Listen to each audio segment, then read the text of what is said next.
मजा आ गया, मजा। फिर तीनू और चीनू गोलगप्पे वाली के सारे गोलगप्पे खा जाते हैं। अरे आप दोनों तो बहुत सारे गोलगप्पे खा गए, कहीं आपका पेट न खराब हो जाए।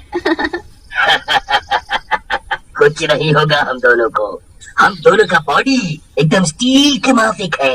वैसे कल आएंगी आप यहाँ? लेकिन गोलगप्पे वाली कुछ नहीं बोलती और वहाँ से चली जाती है। रात में ज्यादा गोलगप्पे खाने की वजह से तीनू और चीनू के पेट में दर्द होता है। हाय रे, मर गया। अरे चीकू भाई, ये लड़की का चक्कर अपन दोनों के लिए भारी पड़ गया रे। बहुत तेज दर्द हो रहा है।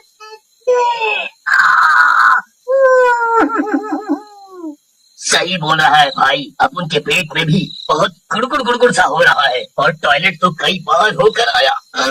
मर गया रे, फिर से आ गई। तीनू और चीनू दर्द के मारे पेट पकड़कर बैठे होते हैं, तभी वो गोलगप्पे वाली उनके पास आ जाती है और बोलती है, क्या हुआ मेरे आशिकों, ऐसे क्यों बैठे हो, पेट में दर्द हो रहा है क्या? तुम्हें पता था क्या मिलाया है तुमने इसमें, बताओ। लेकिन तभी गोलगप्पे वाली चुड़ैल के रूप में आ जाती है। उसे ऐसे देखकर तीनू और चीनू दोनों घबरा जाते हैं और भागने लगते हैं। ये क्या हो गया अपन लोगों के साथ? हम तो परी समझ रहे थे, ये तो चुड़ैल निकली। अब हम क्या करेंगे? भागो रे भागो, अपनी जान बचाकर भागो। अब हम क्या करेंगे? करेगी तो ये चुड़ैल, अगर हम यहाँ से नहीं भाग पाए, इसलिए भागो यहाँ से। लेकिन चुड़ैल उन दोनों को पकड़ लेती है और मार डालती है और वहाँ से चली जाती है। इसके बाद तो मानो ये रोज की बात हो जाती है। रोज वो चुड़ैल गोलगप्पे वाली बनकर आती और गोलगप्पे खिलाकर रात में लोगों को मार डालती। इन सब से गाँव वाले बहुत परेशान हो जाते हैं और एक दिन पंचायत बिठाते हैं। पंचायत में रूपा भी जाती है। अरे भाइयों, गांव संकट में है, हम सबको मिलकर इस समस्या का समाधान निकालना पड़ेगा, नहीं तो एक एक करके पूरा गांव ही खाली हो जाएगा। तभी रूपा का पति दीनू बोलता है, लेकिन सरपंच जी, हमें तो कुछ पता नहीं है कि ये सब कौन कर रहा है, या लोग अपने आप सिर छोड़कर जा रहे हैं। सही कह रहे हो दीनू बेटा, लेकिन हम ऐसे शांत तो नहीं बैठ सकते और अपने गांव वालों को जाने नहीं दे सकते, हमें कुछ तो करना ही होगा। हाँ। फिर पंचायत में कोई भी फैसला न निकलने पर सभी गांव वाले अपने अपने घर चले जाते हैं। उसी दिन दोपहर में चुड़ैल फिर से गोलगप्पे वाली का भेष बदलकर गांव में आती है। रूपा उसके पास जाती है और बोलती है, अरे गोलगप्पे वाली, जरा गोलगप्पे खिला दे, सुबह से मन खराब हो रहा है, शायद चटपटा खाने से ठीक हो जाए। लेकिन तभी उसकी नजर गोलगप्पे वाली के पैरों पर पड़ती है।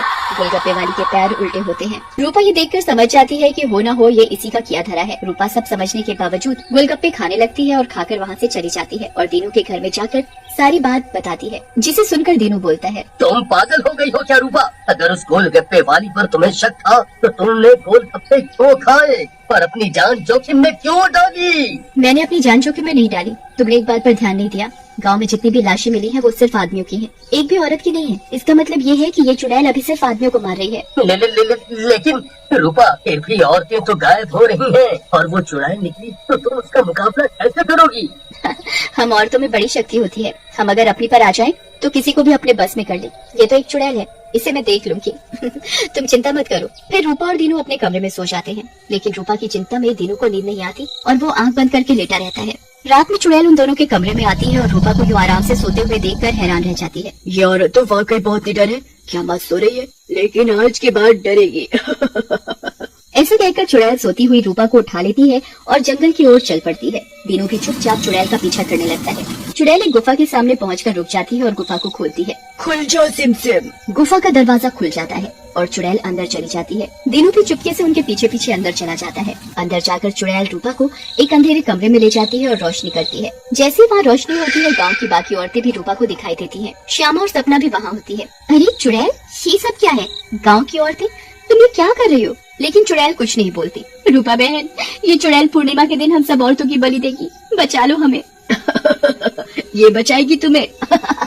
इसकी जान तो खुद खतरे में है। तभी वहाँ दीनू आ जाता है और बोलता है, रूपा की नहीं चुड़ैल, बल्कि तू खतरे में है। दीनू सब औरतों को जलती मशाल दे देता है। चुड़ैल, तूने हमको और गांव वालों को बहुत परेशान किया है, गोलगप्पों की कसम, तुझे छोड़ेंगे नहीं। ऐसे कहकर औरतें चुड़ैल के ऊपर मशाल डाल देती हैं और चुड़ैल जलने लगती है।